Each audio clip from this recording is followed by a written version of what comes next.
비정규직 조합원 여러분 반갑습니다. 노동자 방송입니다. 박근혜 대통령에 대한 탄핵 소추안이 국회에서 압도적으로 가결됐는데요. 탄핵 가결은 끝이 아니라 새로운 시작입니다. 이제 헌법재판소는 신속하게 판단해 결정해야 할 것이며 새로운 대한민국을 설계해 나가는데 지혜를 모아야 할 것입니다. 아울러 대통령 탄핵안이 가결된 이후 첫 주말 울산을 비롯해 서울 등 전국 도심에서는 촛불이 꺼지지 않았으며 이후에도 맹렬히 타오를 것입니다. 새로운 사회를 여는 이 드라마의 주인공은 바로 국민 여러분입니다. 이번 주 노동자 방송 시작하겠습니다. 박근혜 대통령 탄핵소추안이 압도적으로 가결됐습니다. 대졸 신입 조합원 교육을 진행했습니다. 현대중공업 금속 산별 전환을 위한 지원 투쟁이 있었습니다. 모비스위원회 제17차 정기대의원대회가 개최됐습니다.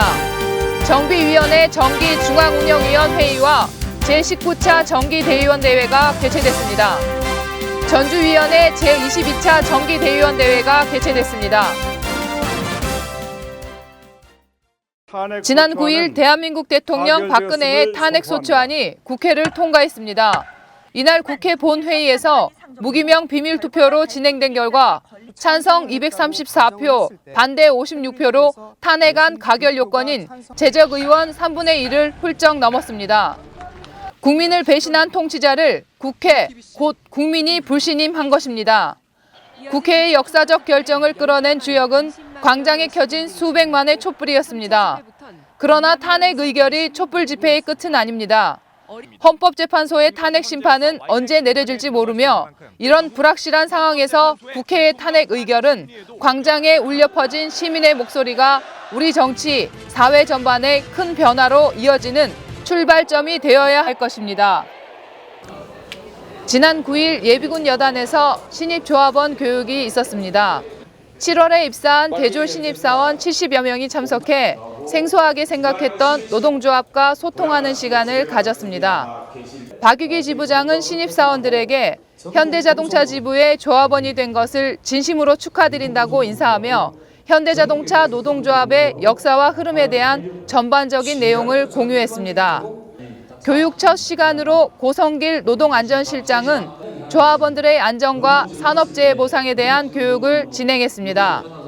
고성길 실장은 산업재해 보상은 조합원으로서 받아야 할 당연한 권리라며 조합원들의 안전과 권익을 보호하기 위해 최선을 다하겠다고 말했습니다.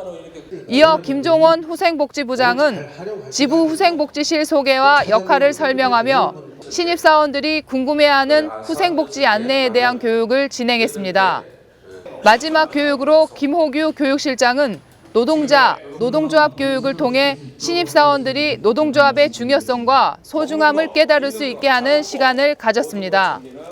지부는 앞으로도 노동조합에 대한 의식 함량을 위해 많은 지원을 아끼지 않을 것이며 더욱더 내실 있는 교육으로 신입조합원들에게 다가갈 것입니다. 미래의 현대차 지부를 이끌어갈 신입조합원들의 건승을 기원하겠습니다. 지난 13일, 14일 양일간 현대차 지부는 현대중공업 금속 산별 전환을 위한 출퇴근 지원 투쟁에 나섰습니다. 박유기 지부장을 비롯한 상무집행위원 동지들은 현대중공업 정문 앞에서 현수막 선전전을 진행했습니다. 현대중공업 노동조합은 최근 기업별 노조로서 투쟁의 한계를 인정하고 12년 만에 민주노총, 금속노조 복귀를 기대하며 출퇴근 선전전을 힘차게 진행하고 있습니다. 현대중공업 노동조합은 오는 20일부터 22일까지 전체 조합원 1만 5천여 명을 대상으로 산별노조 전환 여부를 묻는 찬반 투표를 실시할 예정입니다. 전체 조합원의 과반이 투표에 참여해 3분의 2 이상이 찬성해야 민주노총 재가입이 성사됩니다. 백형록 현대중공업 위원장은 산별노조로 전환하면 그동안 현중노조만 상대하면 됐던 회사가 앞으로 15만 금속노조, 나아가서는 70만 민주노총과도 상대해야 한다는 점에서 노동조합의 힘은 지금보다 커진다며 조합원들을 독려했습니다. 박유기 지부장은 기업별 노조에서 도저히 돌파할 수 없는 자본의 구조조정과 산업정책에 대응하기 위해 우리 현대자동차 지부는 기업별 노조를 깨고 산별 노조에 가입했다며 금속노조와 함께 현대중공업 구조조정에 맞서 싸워나가자고 호소했습니다. 현대중공업 노동조합 산별 전환은 진정한 노동자 연대를 실현해 새로운 노동운동 세대를 만들어 나갈 것입니다. 조합원 동지들의 많은 관심과 지지 당부드립니다.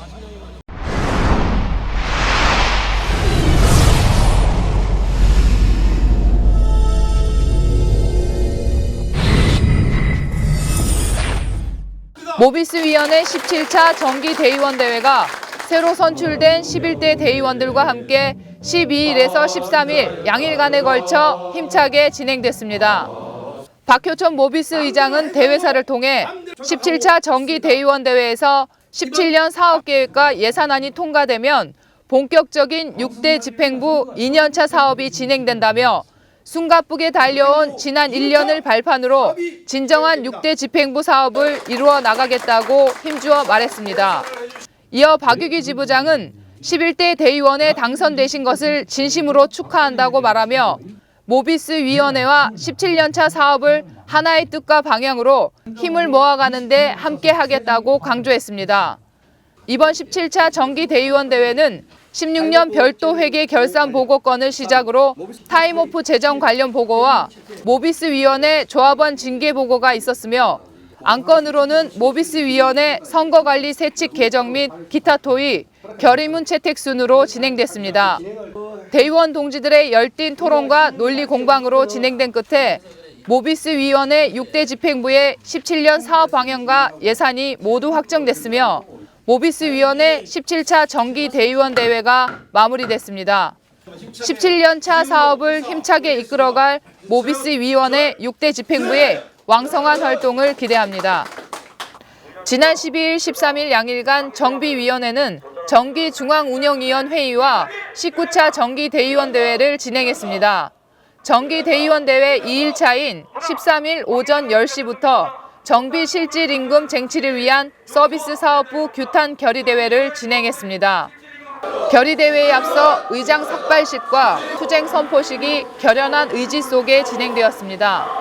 안민철 정비위원회 의장은 투쟁사를 통해 사측의 불성실한 교섭 태도에 분노하지 않을 수 없다며 집행부에 사활을 걸고 2,600 조합원의 단결된 힘을 모아 정비 실질임금 쟁취를 위해 총력 투쟁을 결행하겠다고 강력한 투쟁 의지를 밝혔습니다. 이어 박상만 부의장과 조직국장 동지가 사업부장에게 항의 서한을 전달했습니다.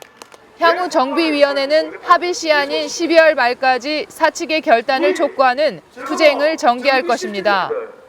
하지만 사측의 결단과 전향적인 제시안이 있다면 언제든 정비노사연구위 본협의는 열려 있다는 입장을 명확히 밝혔습니다.